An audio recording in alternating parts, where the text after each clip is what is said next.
नमस्कार साथियों। एक बार फिर आपका स्वागत है इस प्लेटफॉर्म पर जहां हम पॉलिटी की एनसीईआरटी पढ़ रहे हैं। मैं उम्मीद करता हूं कि आप सब लोग बहुत अच्छे होंगे व आप सभी लोगों की पढ़ाई बहुत अच्छी तरीके से आगे बढ़ रही होगी। लेकिन एक उम्मीद आपसे और है कि आप लगातार इस सेशन को देख रहे होंगे व जो भी बातें हम आपको समझाने का प्रयास कर रहे हैं उन सभी बातों को आप समझ रहे होंगे। तो चलिए आज की क्लास को हम शुरू करते हैं और जो जो मुद्दे हैं उनका समाधान करेंगे व एक एक टॉपिक को पढ़ते हुए हम आगे बढ़ेंगे। तो कल के अध्याय में हमने चैप्टर 8 में हमने देखा धर्मनिरपेक्षता के बारे में, उसका हमने पूरा वर्णन किया। और इससे पहले के चैप्टर में हमने कंप्लीट कर चुके हैं। आज हमारा जो नया चैप्टर है चैप्टर 9 शांति, तो आज ये हमारा चालू होने वाला है। तो जिन लोगों ने इसके पहले के लेक्चर देखे हैं अच्छी बात है, जिन लोगों ने नहीं देखे हैं तो मैंने डिस्क्रिप्शन पे लिंक दे दी है और ये आई बटन पे मैं उसका लिंक प्रोवाइड कर दे रहा हूँ प्लेलिस्ट की, तो आप वहाँ से भी जाके इसकी एक्सेस कर सकते हैं। तो चलिए आज का अध्याय शुरू करते हैं। आज के अध्याय में है शांति। तो हम शांति क्या है, इससे जुड़े विभिन्न मुद्दे और ये कहाँ से आया गया शब्द है, इसके बारे में हम देखेंगे और ये किस हिसाब से ये चर्चा में रहा। तो जैसे इसमें दिया गया है कि इसका ब्रीफ इंट्रोडक्शन जो दिया गया है कि युद्ध, आतंकवादी हमलों और गुटी दंगों पर चीखती अखबारी रपटें हमें निरंतर याद दिलाती हैं कि हम अशांत समय में रहते हैं। वास्तविक शांति के दुस्साध्य बने रहने की सूरत में यह शब्द अपने में काफी लोकप्रिय हो गया है। यह राजनेताओं, पत्रकारों, उद्योगपतियों, शिक्षा शास्त्रियों और सेनाधिकारियों के ओंठों के झरने के लिए हमेशा तैयार रहता है। इसका हवाला भी पाठ्य पुस्तकों में दिया जाता है, जैसा कि आपने देखा। संविधान के घोषणा पत्रों में भी दिया जाता है, अनेक समझौतों में दिया जाता है और दस्तावेजों में भी दिया जाता है। जो सरकारी दस्तावेज होते हैं इन सभी में शांति के आदर्श मूल्य को सजोए रखने के बारे में बताया जाता है।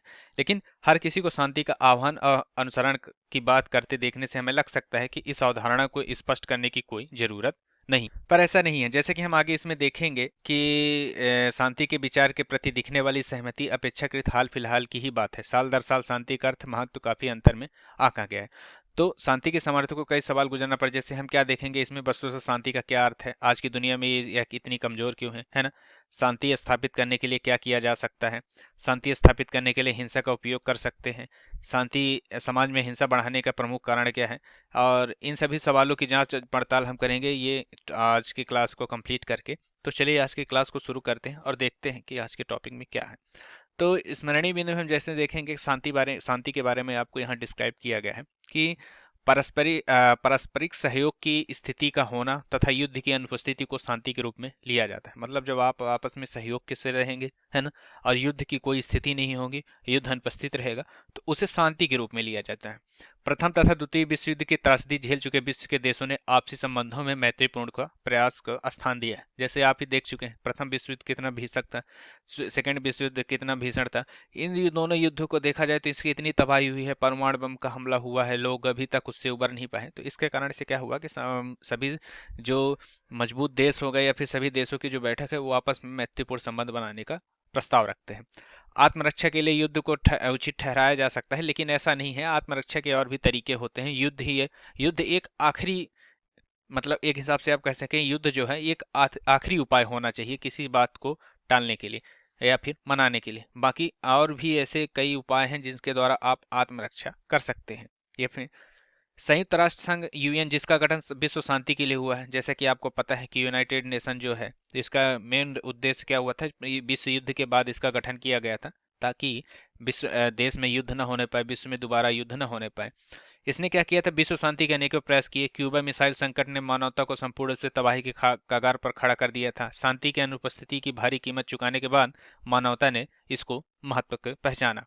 तो यूनाइटेड नेशन का इतना महत्व है कि आजकल अब क्या होता है कि जैसे कहीं युद्ध हो रहा है, ये युद्ध की स्थिति है, तो इसका क्या है कि देशों का एक संगठन होता है जो उसका बहिष्कार करता है। अगर कोई देश युद्ध करने के लिए तैयार हो जाता है, जबरदस्ती युद्ध करना चाहता है, तो उसका बहिष्कार किया जाता है, उसको चीजें सब उपलब्ध नहीं कराई जाती और विभिन्न संगठनों से बाहर का रास्ता दिखा दिया जाता है। हिंसा अधिकतर समाज की मूल संरचना में बसी होती है। जाति भेद, वर्ग भेद, प्रीतिसत्ता, उपनिवेशवाद, नस्लवाद और सांप्रदायिकता इत्यादि संरचनात्मक हिंसा के अंतर्गत आती है। मतलब कह सकते हैं कि हिंसा जो होती है वो ऐसे ही अचानक से नहीं आ जाती, वो समाज की मूल संरचना में होती है। समाज की द्वारा ही उसकी उत्पत्ति होती हैं। विभिन्न छोटी छोटी आप जब झगड़ों से और हिंसा से इसके धीरे धीरे विकराल रूप धारण धारण कर लेती है, लोगों को इसकी खबर नहीं हो पाती। और संघर्षों का एक तरीका क्या है? सविनय अवज्ञा, मतलब हिंसा, युद्ध ही हर स्थिति या परिस्थिति में हल नहीं हो सकती है किसी भी समस्या का। सविनय अवज्ञा आंदोलन, जिसका इस्तेमाल महात्मा गांधी ने स्वतंत्रता आंदोलन में किया था तथा गांधी जी से प्रेरणा लेकर मार्टिन लूथर किंग ने अमेरिका में काले लोगों के भेदभाव के खिलाफ 1960 में इसी तरह का संघर्ष शुरू किया।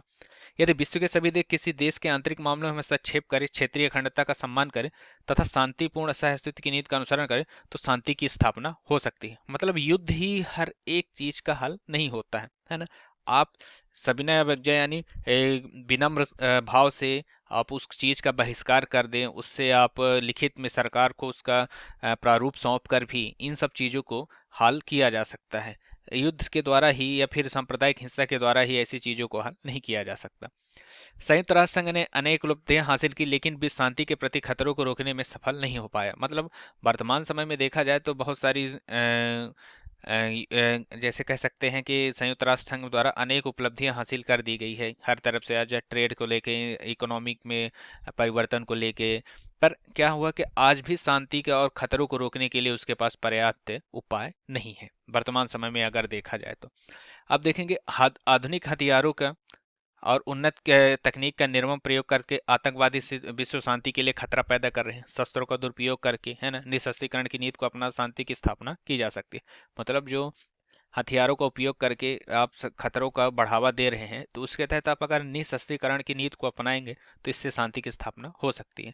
शांति अर्थात एक ऐसी थी जहां किसी प्रकार का कोई तनाव ना हो, न आपस में हो, न समाज में हो, न राष्ट्र में न हो, न विश्व में हो, न एक दूसरे के देशों के बीच हो।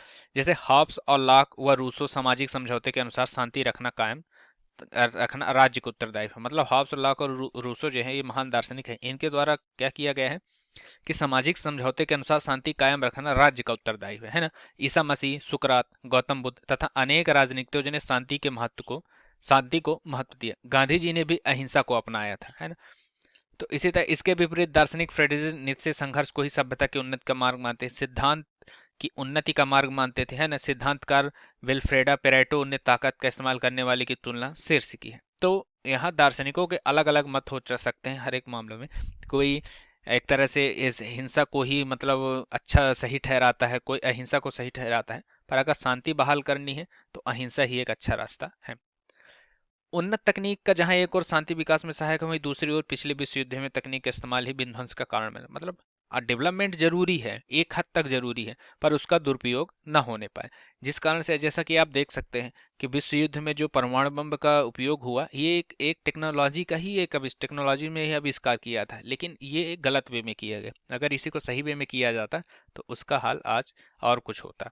शांति का गुणगान राष्ट्र अच्छा लगने के लिए नहीं, अपितु इसके लिए करते हैं कि उसकी भारी कीमत उन्होंने चुकाई है। मतलब जो आप वर्तमान समय में देखेंगे जो भी शांति के पक्ष में है, तो उसका सबसे बड़ा कारण यही है कि उन्होंने इसको भुगता हुआ है।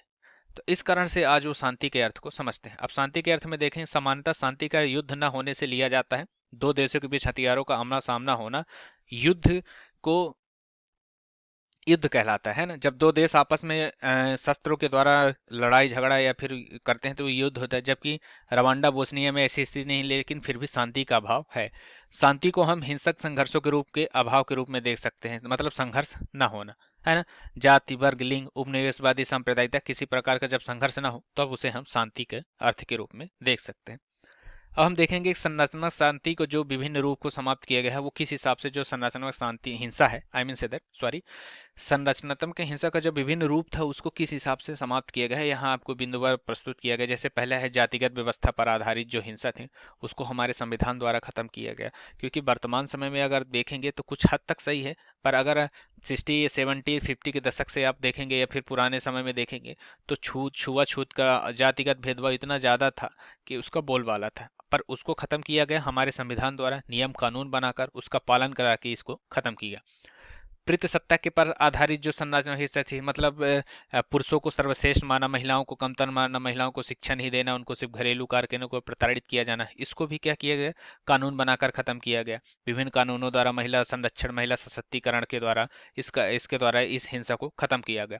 अब उपनिवेशवाद तो खत्म हो गया है, लेकिन आज भी इसका अस्तित्व कायम है, क्योंकि इसका शोषण आज भी होता है। जैसे आप देख सकते हैं चाइना द्वारा आपको इसका जो अधिग्रहण कर लिया गया है तिब्बत का, तो ये भी आज चल रहा है, लेकिन इसको भी किसी हद तक खत्म किया गया।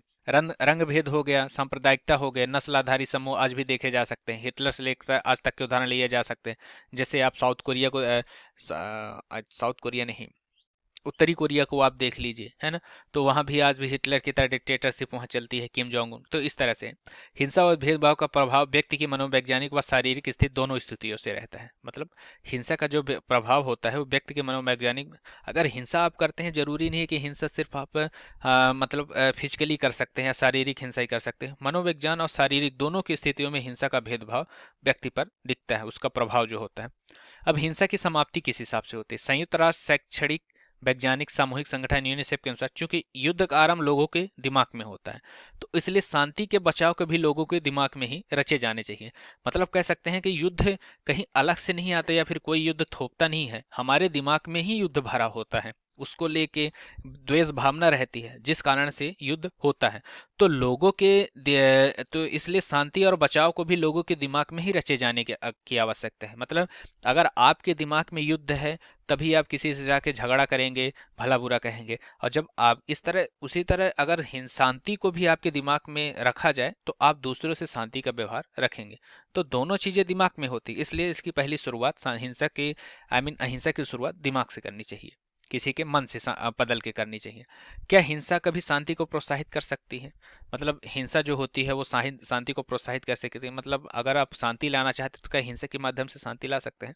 ये तो हिंसा अपने पीछे मौत और बर्बादी की श्रृंखला छोड़ जाती है, परंतु फिर भी अगर योजनाबद्ध तरीके में सहायक होता है, जैसे Gandhi, Martin Luther king, Nelson Mandela आदि के उदाहरण दिए जा सकते हैं। मतलब हिंसा कभी तो शांति को प्रोत्साहित कर सकती है, लेकिन हमेशा नहीं कर सकती। फिर भी अगर आप शांतिपूर्ण तरीके से नियमबद्ध और योजना बना के अगर कार्य करते हैं, तो इसके कुछ अलग परिणाम हो सकते हैं। अब देखेंगे शांति और राज्य सत्ता। हर राज्य अपने को पूर्णतः एक सर्वोच्च इकाई के रूप में दिखता है। शांति के लिए स्वयं को बृहत्तर मानवता के रूप में देखना होगा, है ना। नागरिकों पर बल प्रयोग रोकना होगा। लोकतंत्री शासन पद्धति के द्वारा यही संभव है। मतलब अगर राज्य सत्ता में आप शांति लाना चाहते हैं, तो जो नागरिकों का जो बल प्रयोग होता है, हिंसा होती है, तो उसको लोकतंत्री शासन प्रणाली द्वारा ही दूर किया जा सकता है। अब देखेंगे शांति कायम करने के विभिन्न तरीके क्या हो सकते हैं, किन किन तरीकों से आप शांति को कायम कर सकते हैं। जैसे पहला है राष्ट्र को केंद्रीय स्थान देना, उनकी संप्रभुता का आदर करना। मतलब जितने राष्ट्र है, देश है, उनको स्थान देना, उनको सम्मान देना, उनकी संप्रभुता, उनकी आज़ादी का सम्मान करना, उनका आदर करना। इस तरह से भी आप शांति को कायम रख सकते हैं। जब आप किसी और देश का सम्मान करेंगे, तो उस देश को द्वारा आपके प्रति कोई द्वेष भावना नहीं रहेगी, जो एक तरह से हिंसा को कायम रखने में सहायक होता है। राष्ट्रों की आपसी प्रतिद्वंदिता को कम करके, अगर कोई राष्ट्र एक दूसरे से प्रतिद्वंदिता कर रहे हैं, जैसे आप वर्तमान समय अपने पड़ोसी देश को देख लीजिए, तो इस हिसाब से भी उसको कम करके आर्थिक एकीकरण की, राजनीतिक एकीकरण की ओर बढ़ा के आप शांति को कायम कर सकते हैं। विश्व वैश्वीकरण की प्रक्रिया द्वारा भी आपको शांति कायम कर सकते हैं, और निःशस्त्रीकरण को अपनाकर भी आप शांति को अपनाया जा सकता है। अब देखेंगे शांति के रूप में क्या समकालीन चुनौतियां हैं, किन आधार पर इनको चुनौती है। तो इसमें जो है पहला क्या है, दबंग राष्ट्रों के द्वारा प्रभावपूर्ण प्रदर्शन, है ना। अमेरिका में इराक में अमेरिका का दखल। जैसे क्या होता है कि जो शक्तिशाली राष्ट्र हो गए, वो अपने से कमजोर राष्ट्र पर मतलब दखल ऐसे करते हैं कि जिसे अपना हक समझा के, उससे जबरदस्ती अपना हक समझ के उस पर अधिकार करते हैं। तो जैसे वर्तमान समय में आपके उदाहरण के रूप में क्या देखा है, इराक में अमेरिका का दखल करना। आतंकवाद का स्वार्थपूर्ण चरण, इन ताकतों द्वारा जैविक रासायनिक उपयोग की आशंका होती है, जिस कारण से शांति को भंग करने में इनका बड़ा हाथ रहता है। अंतर्राष्ट्रीय हस्तक्षेप का न होना, जैसे गुरिल्ला युद्ध 1994 में क्या हुआ था, तुस्सी लोगों को मारा जाना गया था, और रवांडा में खून खराबा पर कोई कदम नहीं उठाया गया। मतलब जो अंतर्राष्ट्रीय हस्तक्षेप, अगर यूनाइटेड नेशन जो था, इन्होंने जब अंतर्राष्ट्रीय हस्तक्षेप नहीं होता कहीं भी, किसी भी कार्य अगर कहीं गलत हो रहा है, तो इसके द्वारा भी शांति भंग हो जाती है। इन सब के बावजूद कुछ ऐसे क्षेत्र भी है जहां अधिक आणविक हथियारों पर पाबंदी है, जैसे दक्षिण ध्रुवीय क्षेत्र में नहीं हो सकता है, लैटिन अमेरिका और कैरेबियन क्षेत्रों में, दक्षिण पूर्वी एशिया, अफ्रीका, दक्षिण प्रशांत क्षेत्र और मंगोलिया, इन सब में भी पाबंदी है कि जहां आप आणविक हथियारों पर पाबंदी है, इनका उपयोग नहीं कर सकते। समकालीन विश्व में शांति को प्राथमिकता दी जा रही है, मतलब वर्तमान समय में शांति का ज़्यादा एक तरह से एक्सेप्टेंस हो रही है लोगों के बीच में, राष्ट्रों के बीच में इसका ज़्यादा फैलाव हो रहा है कि शांति से रहें। शांति अध्ययन नामक ज्ञान की एक नई शाखा का भी सृजन हुआ है और यूएन की स्थापना 24 अक्टूबर 1945 को विश्व शांति स्थापित करने के उद्देश्य से ही की गई थी। तो एक तरह से यह भी एक शांति को बढ़ावा देने के लिए, जैसे वर्तमान समय में G20 G77 ये जो देशों के ग्रुप हैं, ये आपस में क्या करते हैं कि विभिन्न ट्रेड, व्यापार और राजनीति की कार्यप्रणाली आपस में बनाते हैं, लेकिन उसके साथ साथ ये शांति जैसे शांति समझौते वाले मुद्दों पर इसकी व्यापक चर्चा करते हैं, ताकि विश्व में शांति बनी रहे, आपस में एक सहचर्य तरीके से, सद्भाव तरीके से आप व्यापार भी होता रहे, लोग आपस में सुखी भी रहें। अब हम देखेंगे कि शांतिवाद को लेके कुछ जो आपके ये मैंने इसमें उपलब्ध कराया है, ये आपके एक तरह से एनसीईआरटी का मैंने लिया है कि शांतिवाद क्या है। तो शांतिवाद विवादों को सुलझाने के लिए औजार के तौर पर युद्ध एवं हिंसा की बजाय शांति को उपदेश देता है। तो ये शांतिवाद, इसमें क्या होता है, अनेक छवियां शामिल होती है। इसके दायरे में कूटनीति और अंतर्राष्ट्रीय विवादों का समाधान प्राथमिकता करने के भी किसी भी हालत में हिंसा और ताकत के सॉरी तो ये किसी प्रकार के हिंसा और ताकत के इस्तेमाल के पूर्ण निषेध करते हैं। शांतिवाद क्या होता है, सिद्धांतों पर आधारित होता है, मतलब ये किसी एक सिद्धांत पर ही काम करता है, व्यवहारिकता पर इसका भी काम होता है, मतलब सिद्धांत और व्यवहारिकता दोनों होने पर ही शांतिवाद काम कर सकता है। तो सैद्धांतिक शांतिवाद का जन्म इस विश्वास पर होता है कि युद्ध, सुपरचिरित घातक हथियार, हिंसा या किसी प्रकार की जोर जबरदस्ती नैतिक रूप से गलत है ना। व्यवहारिक शांतिवाद ऐसे है कि किसी चरम सिद्धांत का अनुसरण नहीं करता। यह क्या मानता है कि विवादों के समाधान में युद्ध से बेहतर भी तरीके हैं। फिर यह समझाता है कि युद्ध पर लागत ज्यादा आती है, फायदे कम होते हैं। युद्ध से बचने के पक्षधर लोगों में श्वेत कपोत जैसे अनौपचारिक शब्दों का प्रयोग होता है। शब्द सुलह समझौते पक्षधारों का सौम्य प्रकृति की ओर इशारा करते हैं। कुछ लोग सुलह समझौते लाते हैं, पक्षधारों की शांतिवादी की चर्चा दर्जे नहीं देते हैं, क्योंकि कतिपय परिस्थितियों में युद्ध और औचित्यपूर्ण समझ सकते हैं। जैसे बाज या युद्ध पिपासु लोग कपांत प्रकृति के विपरीत रहते हैं। युद्ध का विरोध करने वाले कुछ शांतिवादी सभी प्रकार की और जबरदस्ती, मसलन शारीरिक बल के प्रयोग और संपत्ति की बर्बादी का विरोध करते हैं। उदाहरण स्वरूप जैसे देखें, असैन्यवादी आमतौर पर हिंसा की बजाय आधुनिक राष्ट्रों के सैनिक संस्थाओं के विशेष रूप से विरोधी होते हैं। अन्य शांतिवादी हिंसा सिद्धांतों का अनुसरण भी करते हैं। तो ये शांतिवादी की एक विचारधारा होगी। अब अहिंसा के बारे में गांधी जी के क्या विचार थे। मजबूरी का नाम महात्मा गांधी, यह कहावत तो आपने सुनी होगी हमेशा की तरह, है ना। ये हमारे बहुत ही ज्यादा प्रचलित है। तो क्या है कि असहायता को अहिंसा और अहिंसा के गांधी के समतुल्य बताने की प्रवृत्ति कुछ लोगों को ऐसा कहने का मौका देती है। जैसे इसकी हल्की टिप्पणी आधार दूर तक फैला विचार है, अहिंसा कमजोरों का रास्ता है। गांधी जी ने बार बार कहा है कि इस विचार से लोग अहिंसा और उसके दर्शन को समझते नहीं है। जैसे कि आप गांधी जी का अगर दर्शन समझेंगे तो जो अहिंसा का उन्होंने दर्शन दिया है, अगर आप ध्यान से देखें, पढ़ें, तो जब उसको समझेंगे तो आप मानेंगे कि वो जो दर्शन दिया गया कोई छोटी मोटी बात नहीं है। उसके तहत आप बड़े बड़े कार्य कर सकते हैं। अहिंसक कार्य उसे माना जाता है जो शारीरिक घाव नहीं करे। गांधी जी ने इस अर्थ को दो मूलभूत तरीकों में बदल गया। उनके लिए अहिंसा का अर्थ शारीरिक चोट, मानसिक चोट, आजीविका की क्षति की बाज आना भर नहीं है।